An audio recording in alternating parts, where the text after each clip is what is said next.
Muy bien, pues muy bienvenidos a este segundo estudio del volumen número 7. El viernes pasado me vi obligado a suspender la clase casi sobre la hora. Había estado durante el día intentando ver si me mejoraba un poquito, pero no hubiese sido posible tener la clase. Los ataques de alergia tengo rinitis, corre la nariz, muy incómodo, a veces vienen estornudos también, me lloran los ojos. Y, y lo mejor que puedo hacer es ponerme de recostado, acostarme y pasar ratos largos de espalda para que frenar un poco, porque si no se me lastima enseguida la nariz. Es muy incómodo, muy incómodo. Y claro, esto dura 2 días, a veces 3. En este caso fueron viernes y sábado. Empezó el jueves por la noche. Así que nada, gracias por orar por mí, gracias por vuestro cariño, vuestra comprensión. Y bueno, pues vamos a dar comienzo a nuestra clase de hoy. No tenemos textos para memorizar, creo recordar. Estas lecciones no nos mandan a aprender nada de memoria. Pero bueno, vamos a entrar entonces en nuestro tema, pero antes de ir a compartir la pantalla, vamos a pedir la bendición del Señor. Amado Padre, queremos darte gracias por esta noche, gracias por esta oportunidad de reencontrarnos una vez más para aprender de tu palabra. En este caso, en torno a la persona bendita del Señor Jesucristo. Nunca agotaremos el tema. Nunca nos cansaremos de descubrir nuevas vertientes de su persona, nuevas aristas de su carácter y de la obra maravillosa que Él hizo a nuestro favor. Señor, danos la luz del Espíritu Santo esta noche para poder entender tu palabra y también responder a esa enseñanza en nuestra vida personal. Oramos agradecidos a ti y nos ponemos en tus manos. Pero queremos acordarnos de los hermanos que no están, algunos por cambios de horario, otros por situaciones de salud, como es Encarna, y la presentamos delante de ti para que la bendigas. Y también oramos los unos por los otros, porque todos tenemos, sea en la vida personal, en la vida familiar, situaciones difíciles, seres queridos que están atravesando momentos duros. Y te pedimos, Señor, que escuches nuestro clamor, que alivies el dolor, que nos des fuerzas, que pongas tu mano sanadora y sobre todo sanando espiritualmente, Señor, los corazones. En tus manos estamos, Señor, agradecidos a ti y oramos en el nombre del Señor Jesucristo. Amén. Amén. Muy bien. Bueno, ahí la tenemos a Basie. Muy bienvenida. Creo que está en un coche, si mal no me parece. Así que nada, tú conduce bien, ¿eh? No te distraigas si es que vas conduciendo. Muy bien. Vamos a compartir la pantalla entonces. Y ya la tenemos aquí, nuestra clase Creciendo en la Gracia. Nuestro tema es ¿quién es Jesucristo? Descubriendo la nueva vida en Cristo. Y nuestra segunda lección o paso número 2 es Jesús, el Cordero de Dios. Ya hemos visto una lección que nos describía la persona del Señor y que tenía unas, diríamos, enseñanzas muy directas en torno al Evangelio. Y obviamente que esta lección las va a tener también, porque el Cordero de Dios es el que, diría Juan el Bautista, quita el pecado del mundo. Ahora bien, ¿cuáles son las declaraciones y qué respuesta vamos a darles? Son bastante sencillas. La primera dice, en tiempos antiguos usaban un cordero como sacrificio por el pecado. Creo que esto es obvio, ¿no? Aquellos que somos evangélicos o que tenemos la Biblia, sabemos que esto es algo muy común en la etapa del Antiguo Testamento. Pero tendríamos que señalar que la idea del sacrificio comienza en Génesis. Y aunque la Biblia no lo relata, pero se nos dice que Dios proveyó vestiduras a nuestros primeros padres que estaban avergonzados, que se habían escondido, que habían tejido hojas de higuera porque habían descubierto que estaban desnudos. Y nos dice la Escritura que el Señor los vistió con pieles, lo cual significa que debió existir un sacrificio de por medio para que esas pieles pudieran cubrir la desnudez y la vergüenza de Adán y Eva. Así que desde tiempos antiguos usaban un cordero como sacrificio por el pecado. En cuanto comenzamos a recorrer las páginas de la Biblia, ya encontramos a Abel y Caín. Y también es un tema interesante, a veces muy discutido, el hecho de que Dios mirara con agrado el cordero, la ofrenda sacrificial que había traído Abel y no los frutos de la tierra, que es lo que Caín había traído. Ya sabemos cómo siguió la historia, la triste historia del primer asesinato. La segunda declaración dice, la Biblia dice que Cristo fue llevado al matadero como un cordero. Y sí, la palabra de Dios lo dice claramente, que Él fue llevado como un cordero inocente. Lo anticiparía Isaías en el capítulo 53 y luego sería repetido especialmente por el apóstol Pedro en su primera carta. La tercera declaración dice, para entrar al cielo hay que tener tu nombre o su nombre escrito en el libro de la vida del Cordero. Y obviamente que esta respuesta también es verdadera porque, como vamos a ver casi al finalizar esta lección, miraremos la cita concreta donde la palabra de Dios nos asegura la necesidad de estar escritos en ese libro de la vida. Muy bien. Una niña llamada Elizabeth padecía una rara enfermedad y su única esperanza de recuperación era una transfusión de sangre de su hermanito de 5 años. Milagrosamente él había sobrevivido a la misma dolencia y su sangre tenía los anticuerpos necesarios para combatir la terrible enfermedad. El doctor explicó esto al pequeño y le preguntó si estaría dispuesto a donar su sangre a su hermana mayor. Pensó un momento y dijo, sí, salvaría a mi hermana Elizabeth. Le daré mi sangre. Luego, en una cama junto a ella, y mientras su sangre comenzaba a fluir en el cuerpo de su hermana, sonrió al ver el color regresar a la cara pálida de Elizabeth. Entonces desapareció la sonrisa de su cara y con su voz suave preguntó al médico, ¿comenzaré a morir inmediatamente? Claro, siendo pequeño, el niño no había entendido al doctor. Creía que iba a dar toda su sangre a Elizabeth, pero aún así estaba dispuesto a sacrificar su vida por ella. En esta lección veremos otro sacrificio, el más grande de la historia.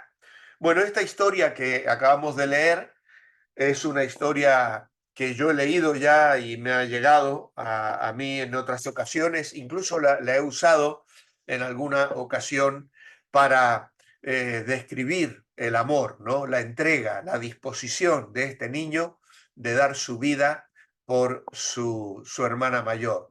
Él entendía que dar la sangre era dar la vida y no tuvo reparos, ¿eh? Tanto era el cariño por su hermana.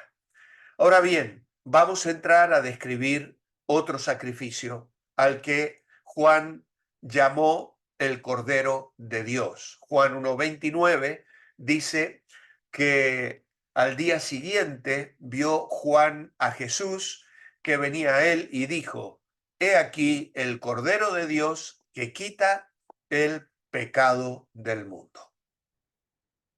Bueno, para entender el significado de la frase Cordero de Dios hay que volver al Antiguo Testamento, donde los judíos usaban corderos como sacrificios por sus pecados. Por ejemplo, en Levítico 4:32, que dice, y si por su ofrenda por el pecado trajere cordero, hembra sin defecto traerá. Cuando estaban esclavizados en Egipto, Dios mandó 10 plagas para convencer a Faraón que dejara ir a los israelitas. La última plaga consistía en la muerte del hijo mayor de cada familia de Egipto, pero para salvar a sus hijos los judíos sacrificaron un cordero y rociaron la sangre sobre la entrada de su casa. eh, Celebraron la Pascua, fiesta que a día de hoy ellos siguen celebrando y que se cumplió de una manera extraordinaria con la muerte de Cristo precisamente en medio de esa fiesta. Hay algunos puntos que quiero señalar, tomados de un hermoso comentario bíblico que tengo y que deseo sea de bendición para vosotros, como lo es para mí. En primer lugar, decir que el Cordero proporciona un sacrificio. Si estáis tomando nota, os sugiero que apuntéis esa frase. No me he dado cuenta, pude ponerla en una diapositiva, pero a veces con tanto trabajo algunas cosas se me escapan. Así que podéis tomar nota. El Cordero proporciona un sacrificio. Este relato de Juan eh, tuvo lugar pocos días antes de la celebración anual de la Pascua. Eso lo podemos leer en Juan capítulo 2 y versículo 13. El centro de la celebración de la Pascua era el sacrificio de un cordero que, como hemos dicho, servía de recordatorio de la salida, la liberación del cautiverio de Egipto. Dios iba a enviar muerte a todos los hogares, menos aquellos que tuvieran la sangre puesta en los dinteles. Esos hogares serían pasados por alto. Y esto los judíos lo recuerdan cada año en Jerusalén, y por eso cada familia lleva un cordero al templo para ser sacrificado en el altar. Sin embargo, los corderos no solo se sacrificaban en la Pascua. Cada día se mataban 2 corderos en el templo, uno por la mañana y otro por la tarde. El padre de Juan el Bautista era un sacerdote que servía en el templo, y Juan seguramente estaba familiarizado con los sacrificios que se ofrecían allí.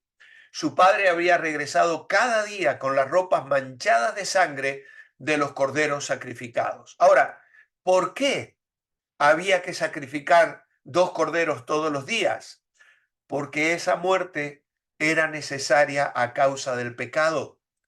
La sangre debe ser derramada para que el pecado sea perdonado.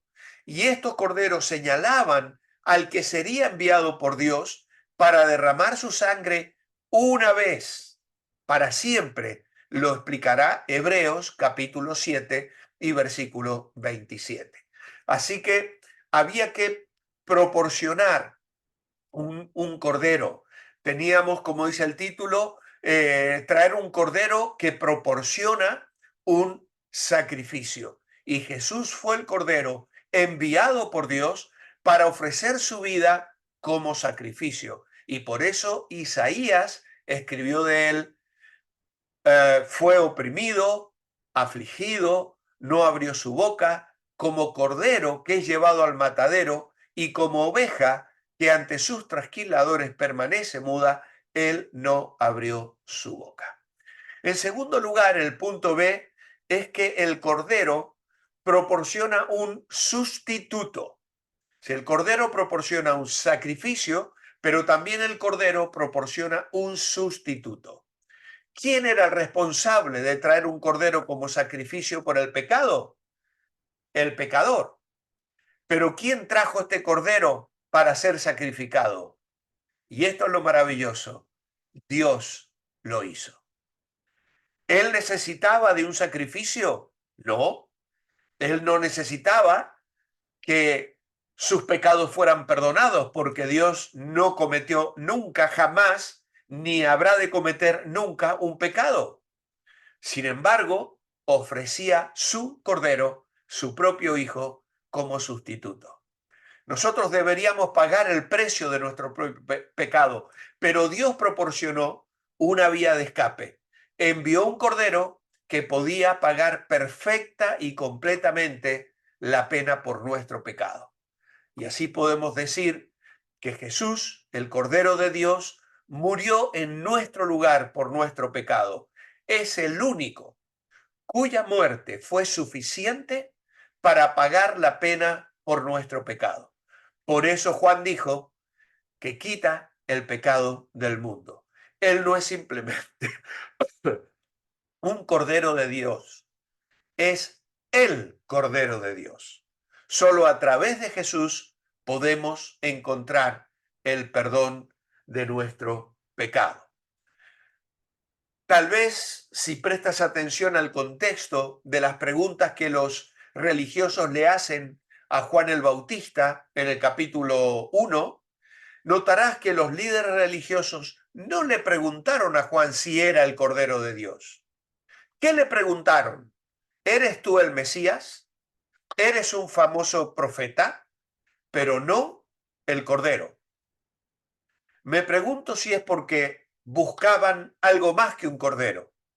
Es decir, esperaban un profeta o un rey, pero no esperaban un Cordero. Esperaban que el prometido viniera a librarlos de la tiranía de los romanos, pero no se dieron cuenta de que necesitaban ser librados de la tiranía del pecado.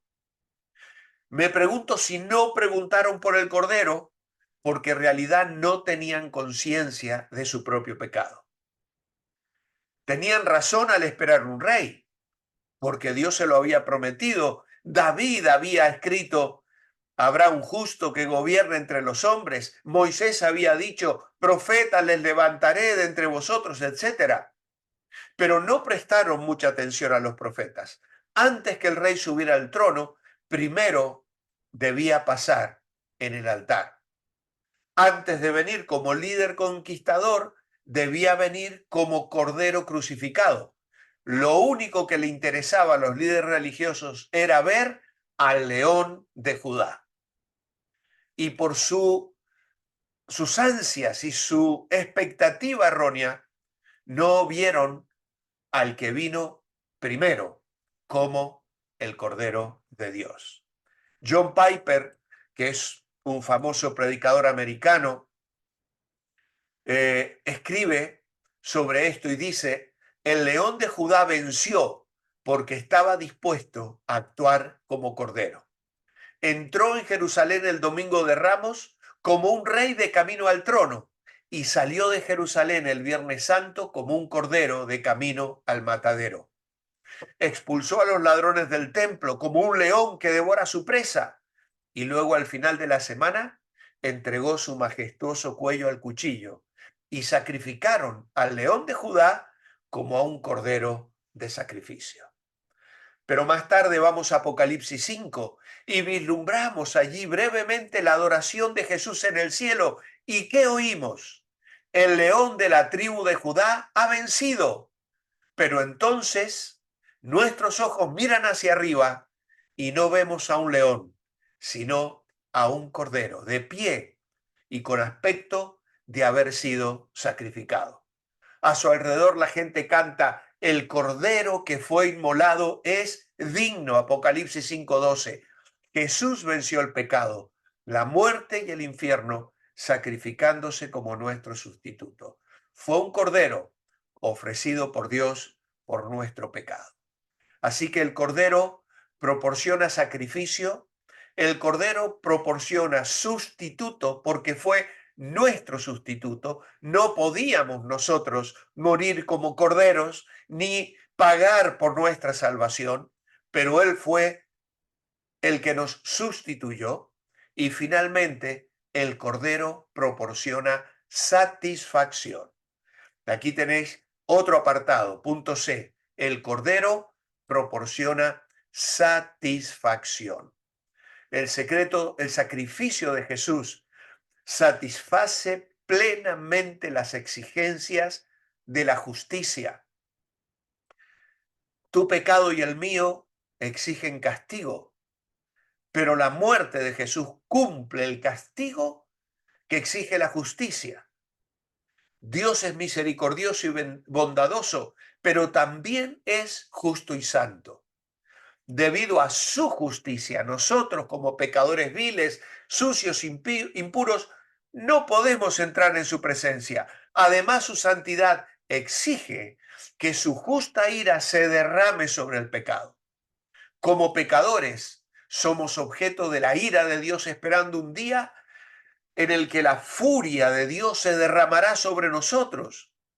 Un día en el que experimentaremos el castigo que exige nuestro pecado en caso de que no nos refugiemos bajo la sangre del Cordero de Dios, que ofreció su vida en nuestro favor y al hacerlo tomó sobre sí la ira de Dios.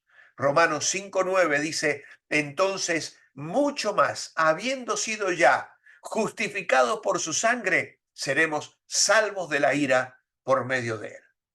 La gran alegría del Evangelio es que no tengo que pagar por mi pecado. Jesús pagó por él. No tengo que soportar la ira de Dios. La ira de Dios fue derramada sobre Jesús.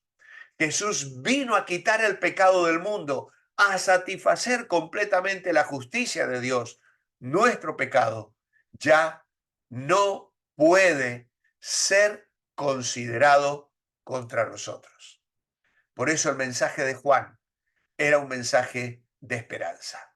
No tenemos otra esperanza que correr a Cristo y no necesitamos otra esperanza.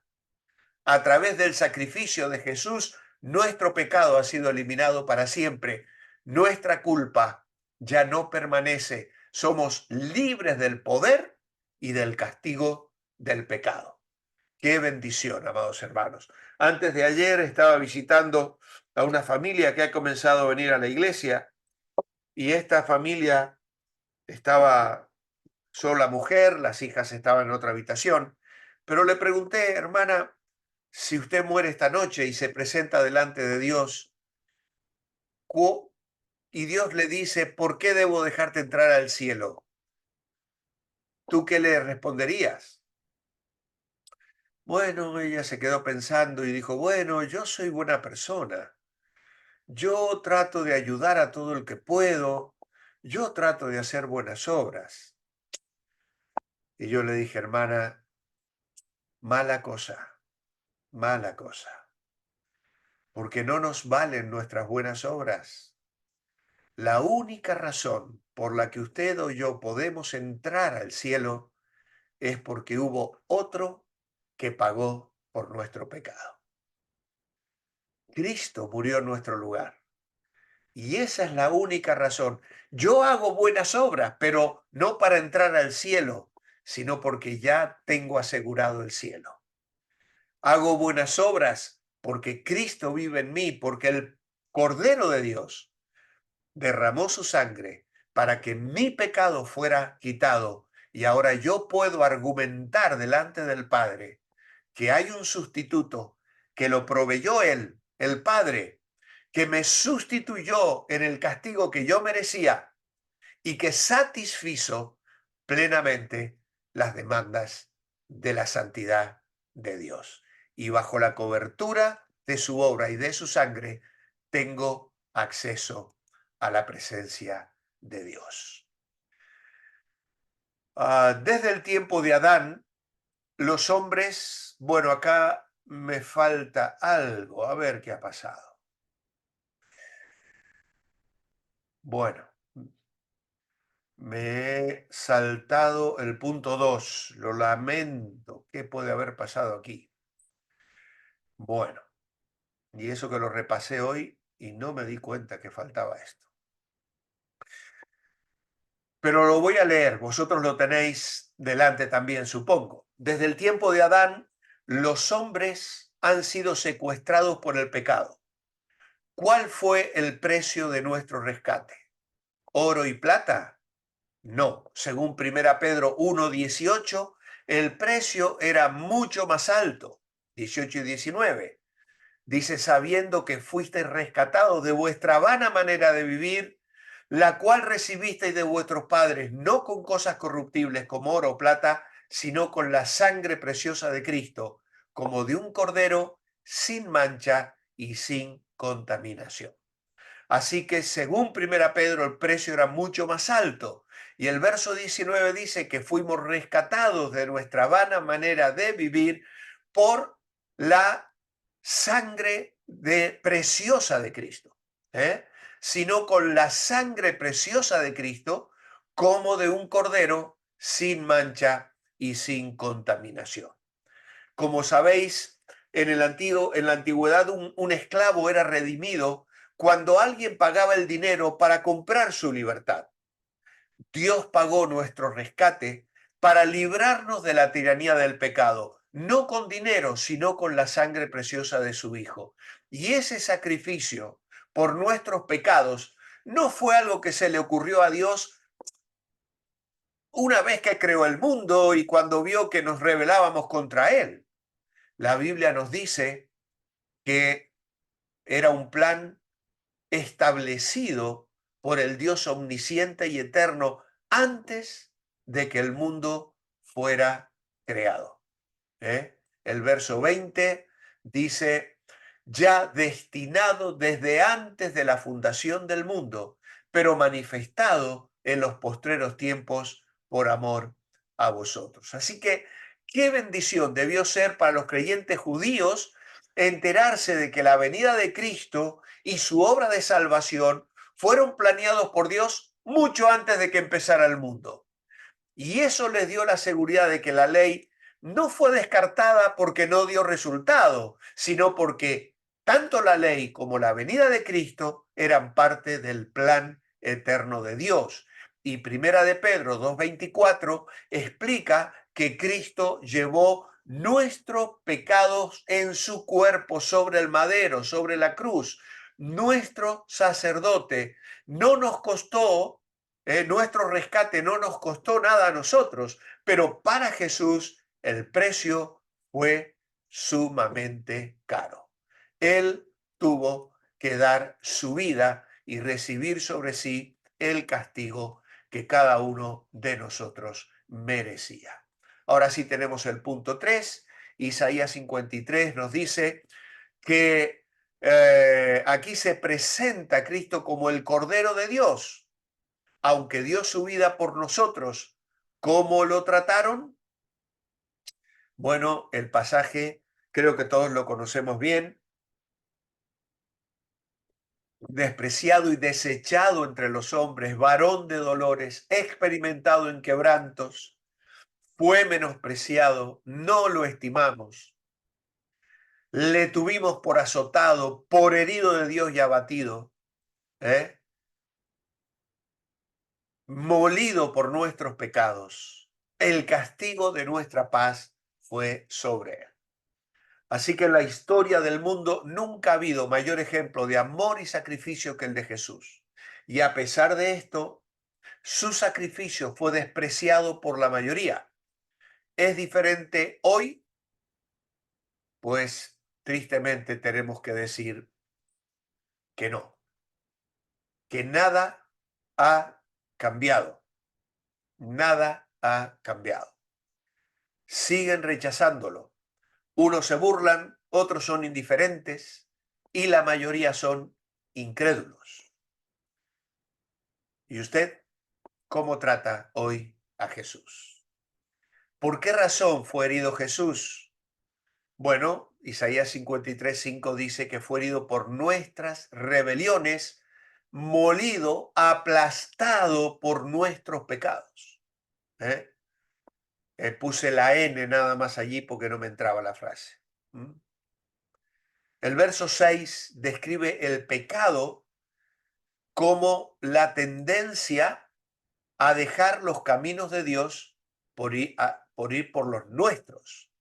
Dice, todos nosotros nos descarriamos como ovejas, cada cual se apartó por su camino, mas Dios Jehová cargó en él el pecado de todos nosotros. Así que las ovejas suelen estar buscando pasto y por lo tanto se alejan del pastor, se pierden y se meten en problemas.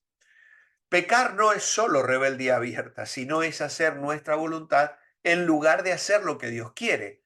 Yendo por nuestro propio camino, aparentamos andar bien, pero más tarde nos vamos a encontrar completamente perdidos. Nuestro camino nos lleva a tomar decisiones equivocadas, a reflejar actitudes no saludables y cometer hechos inapropiados.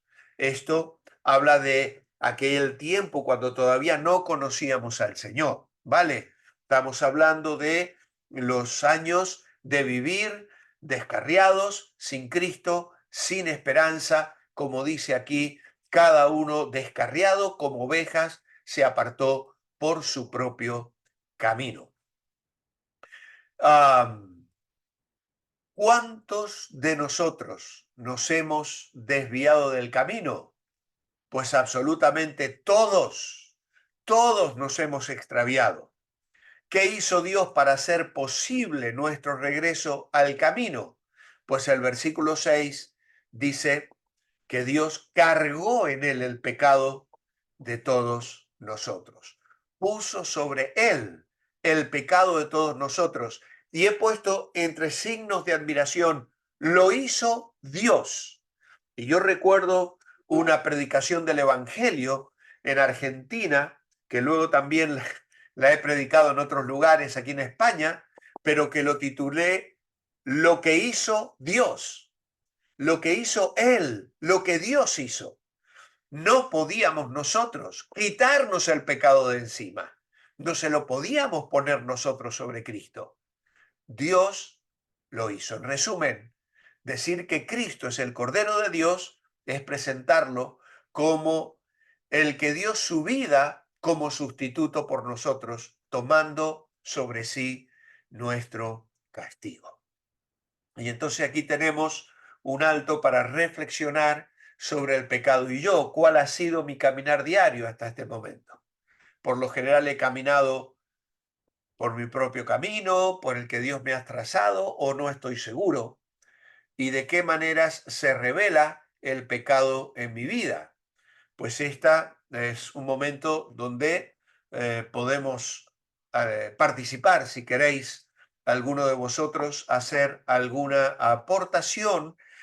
Esto, como ya he dicho, tiene un carácter evangelístico, son lecciones pensadas también para personas no cristianas. Nosotros ya venimos casi todos, creo, de una andadura de fe, de temor de Dios, pero bueno, creo que sería interesante si alguno se atreve a compartir en qué manera se reveló el pecado en su vida, cómo fue el momento cuando vio su pecaminosidad y cuando entendió que el Cordero de Dios estaba siendo el sustituto provisto por Dios para quitar el pecado. Si alguien quiere abrir su micrófono y compartir, Yo ahí está quiero Leonela. decir, hermano Watt, pues desde niña, cuando mi mamá tenía como 7 años, y entonces mi mamá me dijo que ya yo era grandecita y tenía que saber lo bueno y lo malo. Y habían tantas cosas que en mi cabeza me golpeaban la cabeza diciéndome qué es bueno y qué es malo. Y Ya, fui creciendo con eso y con eso. Eh, Hice muchas locuras en la vida, muchas cosas muy terribles y yo lloraba y no entendía. Bueno, no había quien me explicara ni nada. Como éramos católicos, entonces una vez yo fui a confesarme después de haber hecho la primera comunión como los católicos. Y cuando le dije al cura las cosas, él me dijo que, o sea, lo que yo hacía no era pecado, lo malo era que me dejara pillar. fíjate, qué Y barbaridad. entonces yo seguía y me mandó a que rezara, yo no sé cuántos Padre Nuestros y Ave Marías. Y eso a mí yo sentía que no me servía de nada y yo seguía mal. Nadie había que me enseñara ni que me explicara. hasta que cuando llegué a la selva que le conté que encontré la Biblia y que leí el Apocalipsis, Ajá, y la cosa fue tan dura que cuando yo leí el Apocalipsis y leí lo de la gran ramera, yo me sentí identificada con esa gran ramera. ya. Y ahí fue donde el Señor tocó mi corazón y empecé como a rogar, a orar de mi manera, hasta que ya más adelante encontré a una prima de mamá que fue la que me enseñó a llegar a la iglesia y Qué llegué a bueno. los pies de Jesús. Ese es mi testimonio. Amén. Muchas gracias, Leonela. Fíjate, ¿no? Es decir, los pecados de una niña, ¿no? Minimizados, porque es lo que hace el mundo, ¿no? Qué tonterías, son desobediencias de infantiles. Sin embargo, es pecado, hermanos, es pecado. Nacemos con una naturaleza pecaminosa y entramos a una etapa de la vida donde ya somos conscientes de ese pecado. Y es allí donde todos comenzamos entonces a tener una conciencia que nos acusa. Y aunque el pecado sean mínimos, no sean gravísimos, ni son, pero ya están revelando la naturaleza pecaminosa y la necesidad del perdón. Qué bueno que hayas tenido esa actitud de no quedarte tranquila y de seguir buscando. ¿Alguien más quiere contar algo?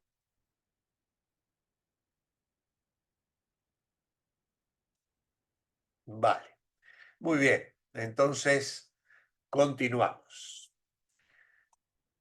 Medite, dice, en su condición de persona caída y en el gran sacrificio del Cordero que hizo todo lo posible para rescatarle. ¿Mm? El Cordero en el porvenir.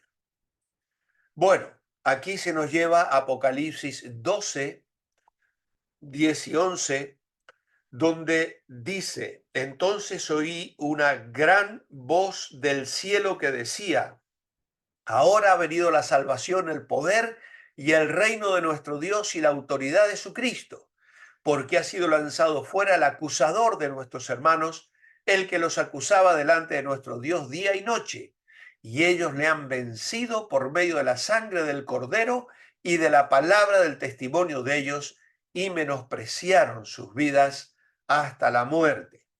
Esto nos habla de un tiempo futuro en el cielo cuando los creyentes tendrán victoria sobre Satanás.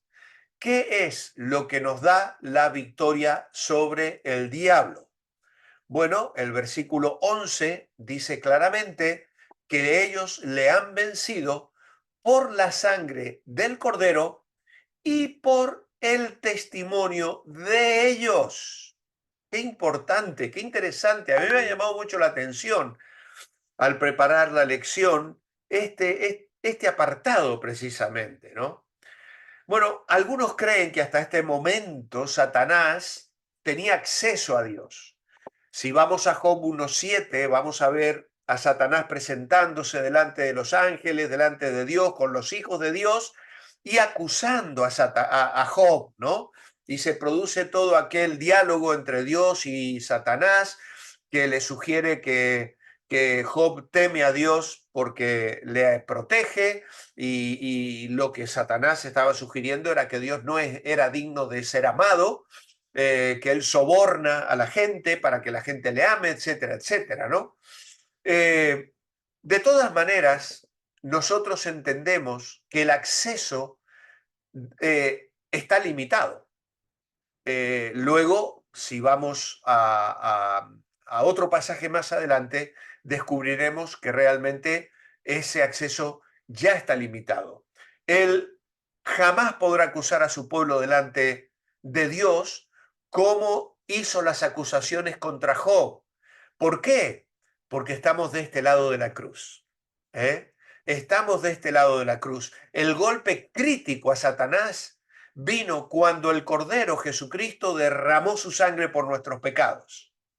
Se gana la victoria mediante el sacrificio, la muerte de Cristo en nuestro lugar para pagar por el pecado y los sacrificios que hacemos por nuestra fe en Él. Es decir, al enfrentarnos a la batalla con Satanás, no debemos temerla ni tratar de huir de ella, sino servir con lealtad a Cristo, que trae consigo la victoria.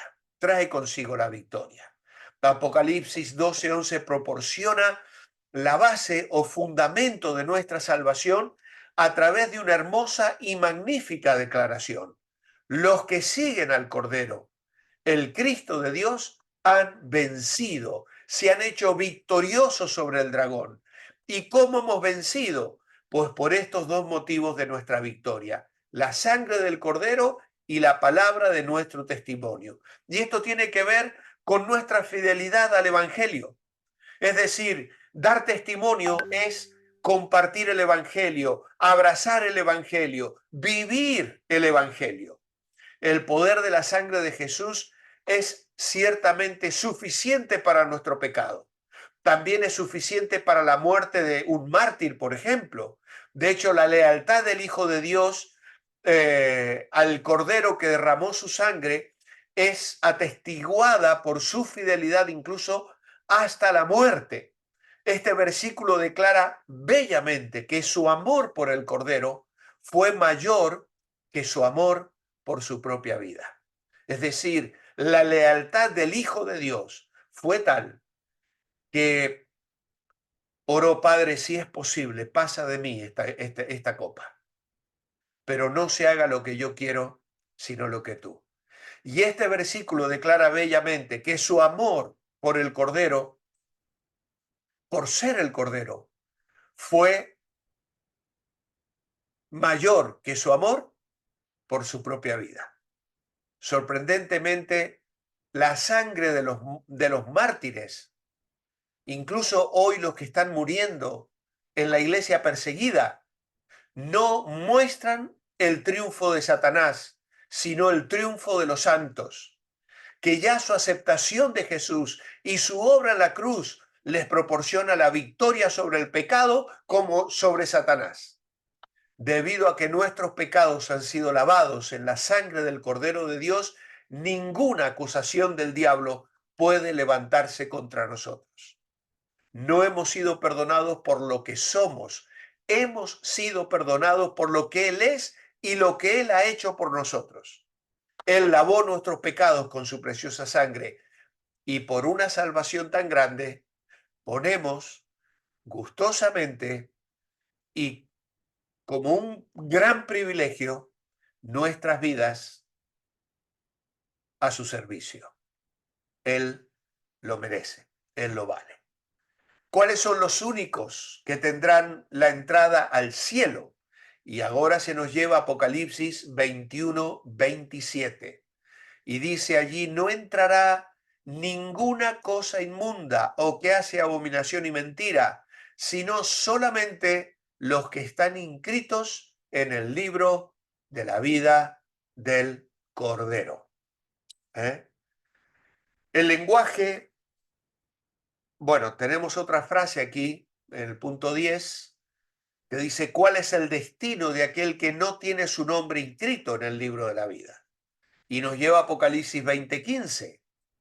Y esta dice: y el que no se halló inscrito en el libro de la vida fue lanzado al lago de fuego, la segunda muerte.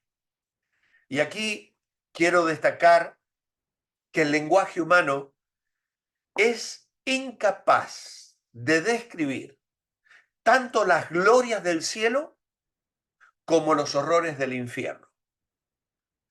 Si nosotros tomamos todas las imágenes que aparecen en la Biblia, por ejemplo, el lago de fuego, el lago que arde con fuego y azufre, y las multiplicamos 10.000 millones de veces, todavía no tendremos una descripción adecuada de el horror de la segunda muerte. Jonathan Edwards fue un predicador que no predicaba muy bien, pero escribía unos sermones extraordinarios, y de una manera somnolienta casi leyó un tremendo sermón que produjo un avivamiento tremendo, creo que fue en el siglo XVIII. Y él, para ilustrar el horror del infierno, dijo lo siguiente: la fosa está preparada El fuego está listo, el horno está ahora caliente, listo para recibirlos. Las llamas ahora arden y brillan. La reluciente espada está afilada y sostenida sobre ellos, y la fosa ha abierto su boca bajo ellos. Oh pecador, considera el temible peligro que corres. Y amados hermanos, los cristianos, yo creo que hablamos muy poco sobre el peligro del infierno.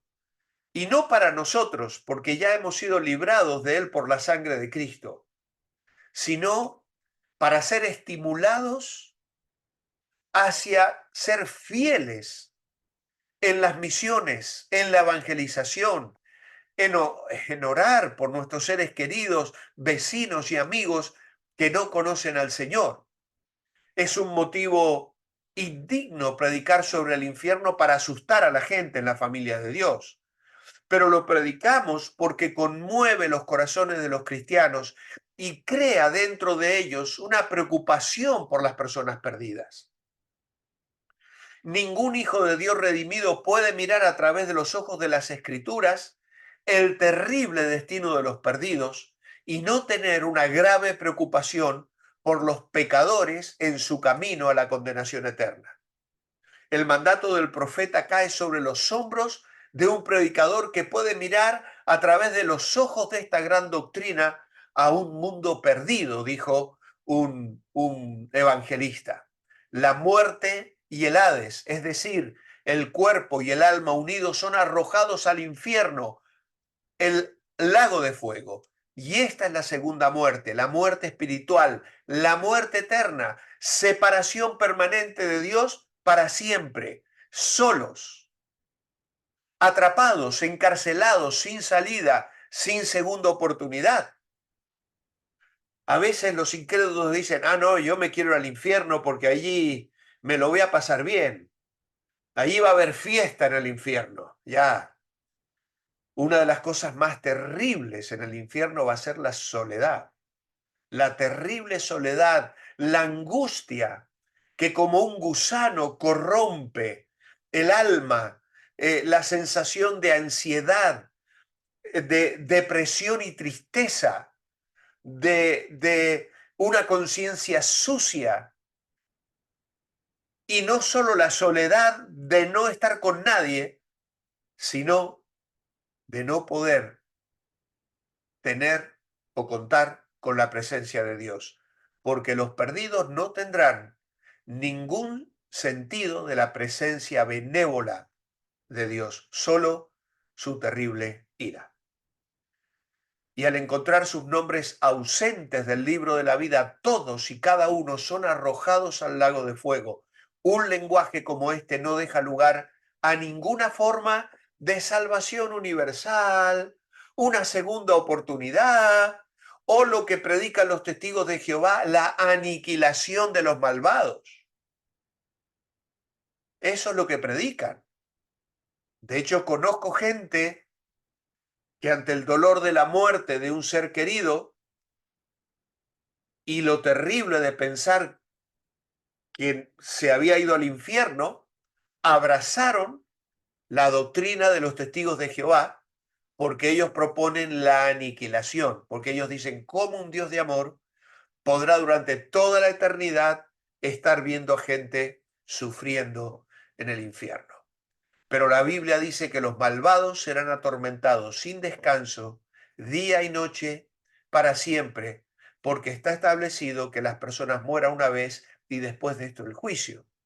Y ese día se acerca y será imposible evitarlo. Y otra cosa que parece extraordinaria y sorprendente a su vez es que van a estar en el infierno, pero no querrán salir de allí.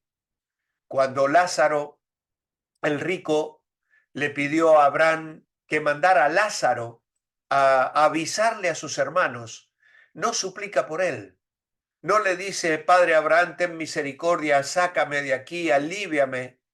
No, no, no. Y lamentablemente, la sensación de autocondenación será tal que no pretenderán pedirle a Dios que lo termine. Por eso la pregunta, ¿está usted apuntado en el libro de la vida del Cordero? ¿Hay algo que le detiene? ¿Qué es? Obviamente son respuestas personales. ¿Cómo puede uno inscribirse en el libro de la vida del Cordero? Por una sincera confesión de fe, motivada por un profundo y real arrepentimiento por el pecado. Y aquí se nos sugiere una hermosa oración que nos puede ayudar a inscribirnos en el libro de la vida del Cordero. Y dice, Señor, me doy cuenta que he caminado en mis propios caminos. Hay veces que te he ignorado creyendo que iba bien. Había otros tiempos cuando no quería hacer las cosas a tu manera, sino a la mía. Con todo esto me había perdido del camino. Sé que mis pecados son muchos y que no tengo nada para ofrecerte en pago por ellos. Lo único que puedo decir es, estoy arrepentido. Gracias por mandar a Jesucristo como un cordero, un sacrificio perfecto y suficiente por mis pecados. Creo que Él murió por mis pecados y que resucitó. Y en este momento lo acepto como el cordero que dio su vida en sacrificio por mí. Gracias por perdonarme y por darme la vida eterna. Sinceramente, uno que antes estaba perdido. Es una hermosa oración de entrega que la puedes usar para pasársela a alguien si a veces no sabemos cómo ayudar a alguna persona a aceptar a Cristo en su corazón. Ahí tienes una hermosa oración y le puedes sugerir que la haga, la puedes repetir tú e invitarle a que la repita contigo, y creo que puede darnos una hermosa salida para poder guiar personas a los pies de Jesucristo. Que el Señor nos bendiga y aplique estas verdades tremendas y motive nuestros corazones al evangelismo, a la oración por nuestros seres queridos que todavía no comparten nuestra fe porque les espera un trágico destino. Que el Señor nos bendiga.